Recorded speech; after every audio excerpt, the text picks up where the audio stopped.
Dalam sidak yang dilakukan ini, petugas dari Dinas Perdagangan Kota Mataram bersama bagian ekonomi Setda Kota Mataram mendapati jika stok kedelai impor yang tersedia di gudang milik distributor negara Sakah Perkasa di Kecamatan Cakranegara ini dalam kondisi aman dan mencukupi. Hanya saja, meski stok kedelai impor tidak mengalami kekosongan, namun harga beli kedelai impor masih belum stabil dan kembali mengalami kenaikan dari Rp12.000 per kilogram menjadi Rp13.850 per kilogram. Kepala Bidang Pengendalian Bahan Pokok dan Penting Dinas Perdagangan Kota Mataram Sri Wahyunida mengatakan, keputusan mereka untuk turun ini guna memastikan ketersediaan stok kedelai impor dalam kondisi aman. Sedangkan terkait gejolak harga kedelai impor, pihaknya tidak memiliki kuasa untuk melakukan pengendalian karena kenaikan harga kedelai impor itu terjadi secara nasional, terpengaruh kondisi ekonomi global saat ini. Ini kan mengikuti kurs dolar, karena kedelai ini kan kita tahu dari Amerika ya. Nah, sedangkan untuk distributor sendiri yang ada di sini kan langsung ke Surabaya, dan Surabaya itu langsung ke pengusaha impornya ya yang di Amerika langsung. Nah, jadinya perkembangan harga ini kita tidak dapat intervensi ya. Nggak ada, karena ini mengikuti kurs dolar.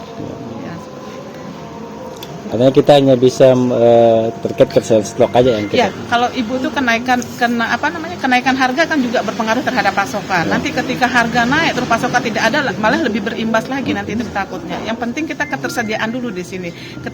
Ketika pasokan kita melimpah ruah seperti ini, paling tidak kita bisa mengantisipasi solusi-solusi yang lain. Pihak distributor sendiri menjelaskan kenaikan harga kedelai impor ini dipicu oleh sejumlah faktor, mulai dari naiknya harga kurs dolar hingga naiknya harga minyak dunia, sehingga harga yang diberikan pihak importer mengalami lonjakan. Mereka sendiri merasa dirugikan oleh kondisi naiknya harga kedelai impor ini, di mana kenaikan harga kedelai impor secara global ini membuat pihaknya mesti mengeluarkan modal hampir 2 kali lipat untuk bisa membeli kedelai dari importir. Sementara di sisi lain, pihaknya tidak bisa menaikkan margin keuntungan karena merasa kasihan dengan para pengrajin tahu tempe yang selama ini menjadi konsumen tetap mereka. Pengaruh Pak, untuk usaha bisa naik sampai 2 kali lipat Pak, bingung kita Pak.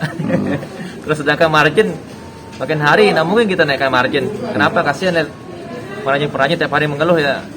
Mau tidak mau margin kita samakan atau bahkan kita kurangin sekarang banyak keuntungan kita Pak. Gitu.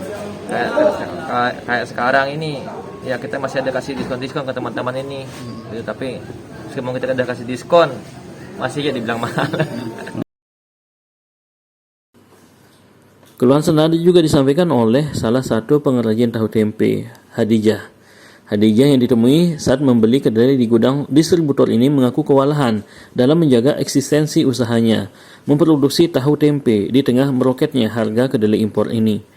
Di mana untuk bisa menjaga eksistensi usahanya, Hadijah pun terpaksa mengurangi volume produksi disesuaikan dengan kemampuan modal dalam membeli bahan baku pembuatan tahu tempe, yakni kedelai impor.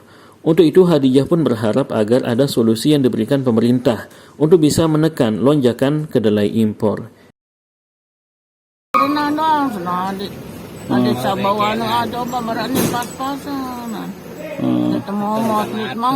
Dia dikurangin apa ukuran tempe apa nih? Kurangin jangan lagu ngerawas lah kan nanti bau sih jual lo nih.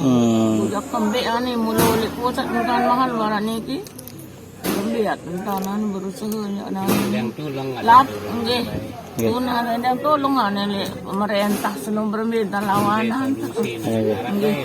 Laku na mo go adik-adik ben narak minyak nan. Oh, penuh ane minyak ni? Penuh dek. Minyak deh. Nggih. Sinden bau ya sih. Ilham Rosidi, Lombok TV, Mataram.